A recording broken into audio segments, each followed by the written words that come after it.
punya usul, mereka mau kerjasama sama Luhut Binsar Panjaitan, sama Erick Thohir.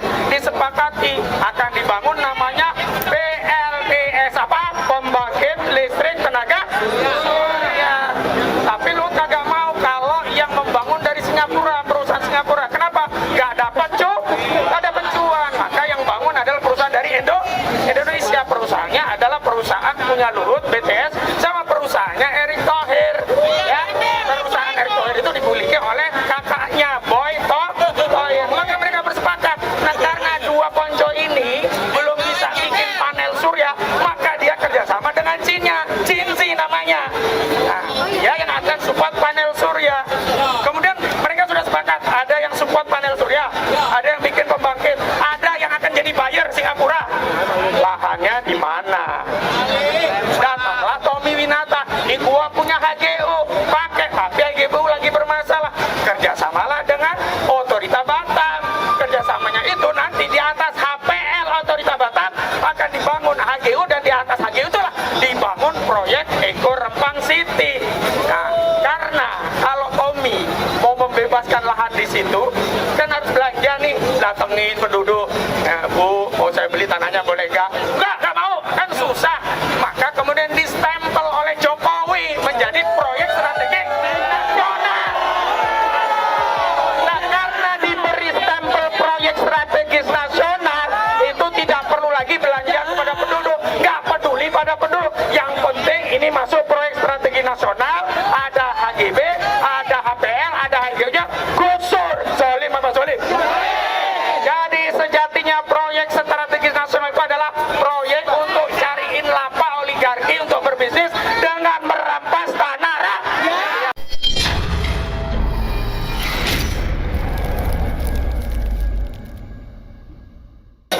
Bismillahirrahmanirrahim.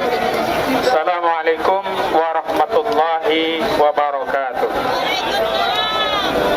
Di awal penyampaian saya hendak menyampaikan hadis yang mulia dari baginda kita Nabi Muhammad sallallahu alaihi wasallam. Ana Rasulullah sallallahu alaihi wasallam, man qatilu duna malihi fahuwa syahid.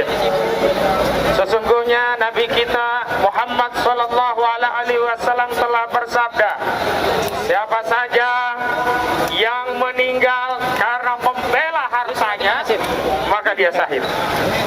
Saya ingin menegaskan kepada saudara-saudara saya yang ada di Rempang dan Galang, bahwa saudara-saudara kita di sana adalah saudara-saudara kita yang sah memiliki tanah itu. Karena itu ketika mereka membela tanah mereka, membela kampung mereka, membela rumah mereka, membela harta mereka, kemudian terjadi represivitas terhadap mereka, mereka melawan dan akhirnya mereka menghadapi kematian karena membela tanah mereka, membela kampung mereka, maka Nabi Muhammad SAW telah memberi gelar apa? Syahid.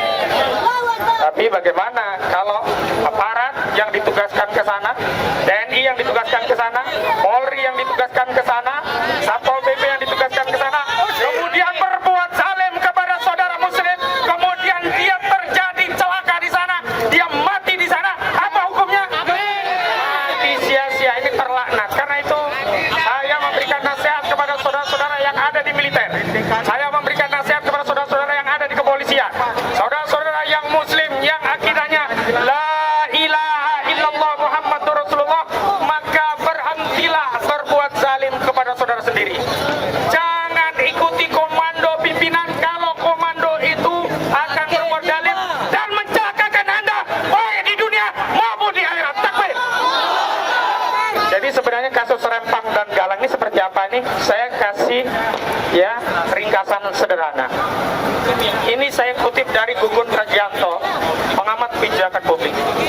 Sederhananya biar kita nggak pusing, oh ini proyek strategi nasional, oh ini Eko Rempang City, ini demi meningkatkan pertumbuhan nasional, demi menciptakan lapangan kerja, demi untuk kesejahteraan rakyat, itu semua bohong. Sekali lagi apa? Bohong. Yang benar begini, ada Singapura, pertumbuhan penduduknya, juga aktivitas bisnisnya meningkat, butuh listrik yang gede, lalu dia butuh sumber daya listrik. Listrik Singapura nggak mau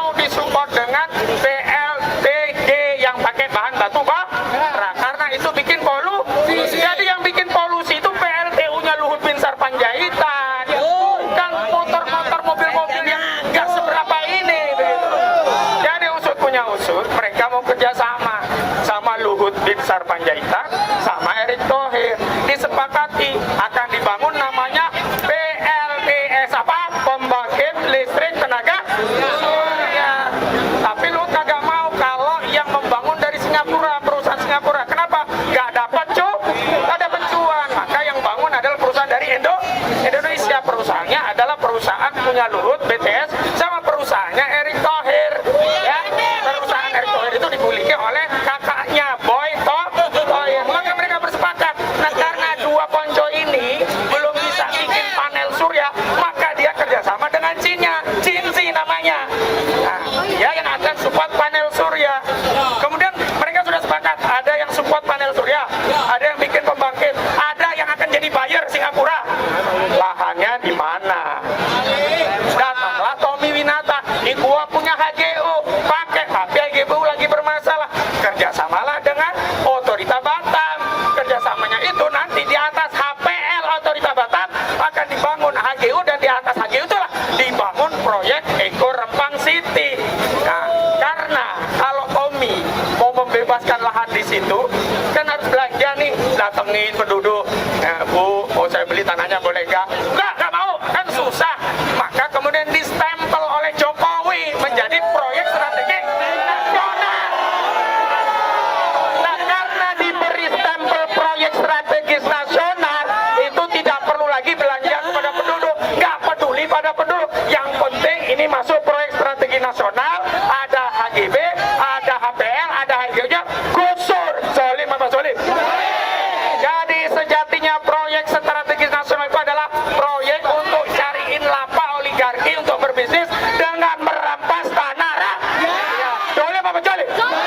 Nah, karena itu sekali lagi kita harus ada di pihak rakyat, bisa berada di pihak saudara kita di Rempang dan Galang. Jadi itu saja yang bisa saya sampaikan, dan yang paling penting saya tegaskan mengutip apa yang disampaikan PBNU, saudara-saudara kita di Rempang dan Galang itu syar'i sah selaku pemilik tanah.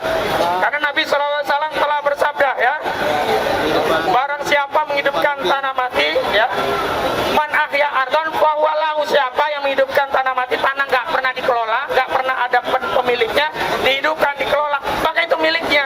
Dan kakek buyut orang-orang di Rempang dan Galang ini yang pertama menghidupkan tanah mati. Maka dalam fikih ini disebut dengan ihya, dan PBNU sudah tegaskan, siapa saja yang merampas tanah yang sudah ditinggali rakyat bertahun-tahun, mereka menguasai dengan cara ihya, maka hukumnya haram. Karena itu Pak Jokowi, Pak Ma'ruf Amin, Bapak Kiai Ma'ruf Amin, tolong nasihati Presiden Republik Indonesia yang ada di sampingnya dan katakan, Pak Jokowi merampas tanah rakyat Rempang menurut fatwa PBNU itu hukumnya apa? Haram. Dan ingatkan kepada Pak Jokowi sebagaimana pengingatan dari Pak Ma'ruf Amin yang mengatakan orang yang bohong akan membawa ke dosa, dan orang yang dosa akan masuk neraka. Karena Pak Jokowi ini bohong.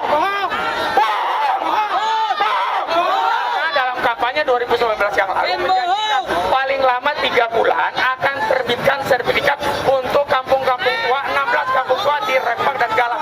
Yang terjadi bukan sertifikat yang datang, tapi tentara dan polisi. Begitu diprotes rakyat katanya memiting. Ketika diprotes lagi katanya ini saya piting, saya rangkul. Jadi sekali lagi saya ingatkan